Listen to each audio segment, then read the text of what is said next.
Okay okay so guys आपका एक बार फिर से स्वागत है हमारी लेटेस्ट फ्रेश कमाल धमाल एपिसोड में। अब मुझे लगता है कि अब डब्ल्यू के बारे में बात करने का समय तो आ गया है।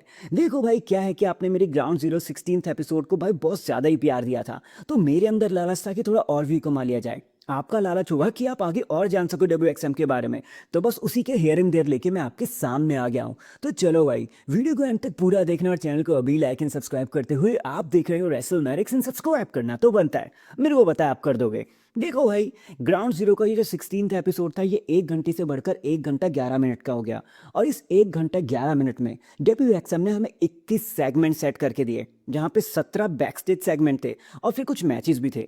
भाई सब एकदम प्योर सिनेमा, मैं तो आपको बोलूंगा। हेयर इन देयर की बात ही छोड़ो, कमी तो चलो फिर कभी निकाल लेंगे, लेकिन क्या ही परफॉर्मेंस दी हमारे डब्ल्यू ने।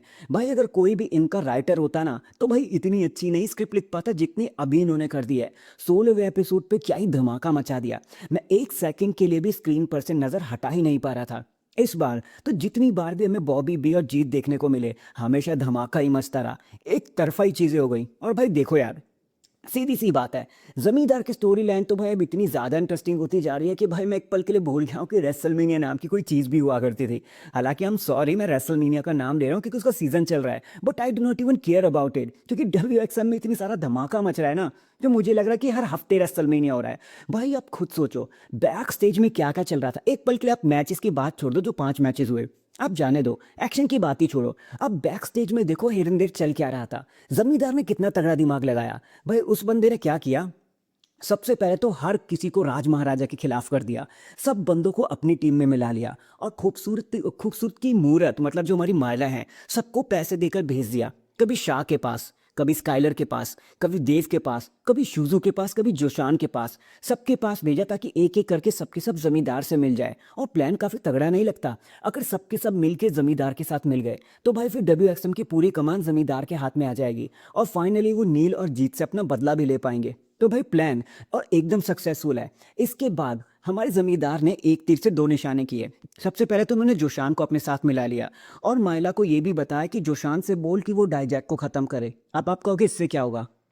इससे ये होगा कि डाइजैक का पूरा ध्यान जोशान पे आ जाएगा, और अगर जोशान ने डाइजैक को हरा के मार पीट के लैमिनेट कर दिया तो कभी ये पता चल ही नहीं पाएगा कि आखिर नील को मारा किसने था। तो भाई ये तरफाई स्टोरी लाइन मचा दी है। और ट्रस्ट में ये डाइजैक भी कुछ कम नहीं है भाई। देखो भाई जब से जीत ने डाइजैक को अपॉइंट किया है ये पता लगाने के लिए कि वो मिस्ट्री किलर कौन है नील का, भाई तब से तो तूफान ही मचा दिया। डाइजैक अपनी तरीके से चीज़ें चला रहे हैं। कभी वो बॉबी बी को पकड़ते हैं, कभी उन्हें आके टॉर्चर करते हैं, कभी वो क्या नाम है नील के साथ नजर आते हैं। तो भाई इनका सेगमेंट भी बहुत तोड़ था। आपने देखा कि कैसे उन्होंने एक झटके के अंदर बॉबी बी के मुंह से पूरा सच निकलवा लिया और फिर जीत को भी सारा सच बता दिया। तो भाई डाइजैक लगे रहो यार, खूब मजा आ रहा है। बाकी एक और चीज़ जो यहाँ पे नोटिस करने वाली थी कि भाई जीत हमें लगभग 3 बार दिखे। एक बार अनाउंसमेंट करते हुए, एक बार बॉबी बी पर गुस्सा करते हुए, एक बार जमींदार पे गुस्सा करते हुए। जितने भी सेगमेंट इस बार जमींदार मतलब जीत के बुक हुए ना, ये जमींदार के बुक हुए, काफ़ी मज़ा आया। स्पेशली तब जब वो ज़मींदार पे चिल्लाते हुए आता है कि तुझे किसने दी फतेह, तुझे किसने परमिशन दी यहाँ पे ये सब करने की, अपना ये जो ढोलक है, ये जो गाना वाना है, सब यहाँ से ले जाओ और दफ़ा हो जाए यहाँ से। और वो जो फिर एक गुस्से में ज़मींदार ने बोला था ना कि भाई जब मुझे से निकाला जा रहा था, यहाँ पे मौका नहीं मिल रहा था, तब तू कहाँ था। भाई कुछ भी बोलो यार, ज़मींदार जब अंग्रेज़ी बोलता है मैं शायद बोर हो जाऊँ, लेकिन ज़मींदार जब पंजाबी बोलता है ना बेटा सीधा दिल पे लगती है वो बात। तो कसम से मज़ा आ गया पूरा सेगमेंट देखने में। और भाई जिस बंदे ने भी ये सोचा होगा कि राज महाराजा का फ्यूनरल करते हैं, भाई मैं उसके चरण स्पर्श करना चाहता हूँ, सलाम ठोकना चाहता हूँ। भाई इन्फिनिटी लेवल का मजा आ गया। वो पूरा का पूरा सेगमेंट मुझे डब्ल्यू वाली वाइब दे रहा था टू बी ऑनेस्ट। तो मजा आ गया भाई। ऐसा मुझे एक सेकंड के लिए मुझे लगा मैं प्योर सिनेमा देख रहा हूँ भाई, प्योर सिनेमा। जिस तरह जमींदार ने आकर उनकी बेइज्जती करी, फिर देव को उन्होंने भगा दिया कि बोल के कि भाई अगली बार अगर तूने राज महाराजा की तारीफ करी तो मैं तेरे फोटो पे हार जरूर चढ़ा दूंगा। फिर उसके बाद जीत का इस तरीके से आके जमींदार को रोकना, फिर जमींदार को उस चीज को देख के रेजिस्ट करना, फिर भाई पोस्टर फाड़ के राज महाराजा का रिटर्न कर जाना। तो भाई एक तरफा ही तूफान मचिया टू बी ऑनेस्ट। भाई मेरा फेवरेट एपिसोड बन गया भाई, ये फेवरेट एपिसोड। हर एक सेकंड में भाई वो जो लास्ट का 15 मिनट था ना, उसमें तो मुझे घूस बम्स आई। और भाई ये सोचो अभी मैं मैचेस की बात नहीं कर रहा हूँ, ना ना ना, मैचेस की बात नहीं करी है मैंने, ये तो सब बैक स्टेज में चल रहा था भाई। तो भाई क्या ही मतलब, लिटरली भाई तूफान मच गया, लिटरली तूफान मच गया। बस डब्ल्यू एक चीज़ कर ले कि थोड़े से बंदों को भाई मतलब अनडिफीटेड बना दे ताकि उस स्टोरी लाइन आगे चल सके, और थोड़ा सा भाई थोड़ा थम थम के रश ना मचाए स्टोरी लाइन पे भाई, वरना तो भाई डब्ल्यू एक्सएम भाई अब सीधा मतलब डब्ल्यू डब्ल्यू को हेड टू हेड टक्कर दे रहा है टू बी ऑनेस्ट। और भाई एक चीज़ और भी क्लियर हुई कि जीत ने आखिर कंपनी छोड़ी क्यों। भाई स्काइलर का इस तरीके से आना, उनसे सच छुपाया जाना, और जमींदार का इस तरीके, क्योंकि भाई मुझे नहीं लगता कि जीत कभी चाहते होंगे कि स्काइलर और जमींदार जैसे जो बागी लोग हैं वो डब्ल्यू एक्स एम में आए, और शायद इसी के चलते जीत ने कंपनी छोड़ भी दी। अब चाहे वो स्टोरी लाइन हो चाहे रियलिटी हो, क्या ही फर्क पड़ता है, क्योंकि मज़ा तो बहुत ज़्यादा आ रहा है। इसी के साथ चलो भाई अगले हफ्ते की भी आपको बात बता देता हूँ, क्योंकि 70वें एपिसोड भी कोई नॉर्मल नहीं होने वाला। सबसे पहले तो आपको जायंट्स का मैच देखने को मिलेगा for the first time ever, जहाँ पे नील लड़ने वाले हैं हमारे बिग डैमो से। उसके बाद आगे बढ़ लेते हैं तो भाई ब्यूटीज का मैच होने वाला है, जहाँ पे टीम जमींदार फेस करने वाले हैं टीम एंजल हेस को। ये मैच भी काफ़ी बढ़िया होगा, देखने में मज़ा तो आएगा।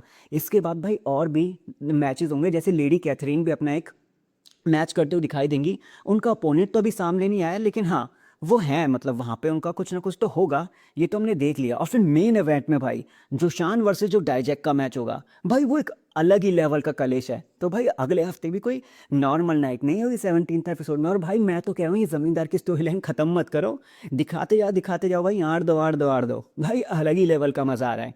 एक और चीज़ मैंने नोटिस करी कि मेरी भी बातें जो मैंने आज से 10-15 एपिसोड पहले करी थी, वो भी बात कहीं ना कहीं सच हो रही है। कि मैंने आपको कहा था कि क्यों ना, चलो यार इसे किसी और वीडियो में कवर करेंगे, क्योंकि एक अलग ही टॉपिक है, तो इसे जाने दो, थोड़ा व्यू वहाँ भी कमा लेंगे। So that is it guys, अभी के लिए तो बस इतना ही। यही था डब्ल्यू एक्स एम के ऊपर मेरे पूरे ही रिव्यू, कि क्यों मुझे डब्ल्यू एक्स एम अब डब्ल्यू डब्ल्यू से भी ऊपर लगने लगा है। बाकी आपका क्या कहना है वो तो कमेंट करके आप बता ही देना। बाकी चलो भाई 17th एपिसोड में मिलूंगा, या फिर मैं आपको ये भी बताऊंगा अभी कल या परसों कि भाई आखिर ये जमींदार नील और हमारे जीत के बीच में चल ही क्या रहा है, क्या जीत दोबारा भी वापस आ सकते हैं। सोचने वाली बात तो है। लेकिन तब तक के लिए अपना ख्याल रखें, खुश रहें। देखो बाबू शना होगी तो बात कर लेना, नहीं होगी तो ढूंढ लेना। लाइफ इज टू शॉर्ट है, टुमारो इज नॉट गारंटी। जय हिंद, जय भारत, वंदे मातरम, जय माता दी, let's rock, Yadav and piece.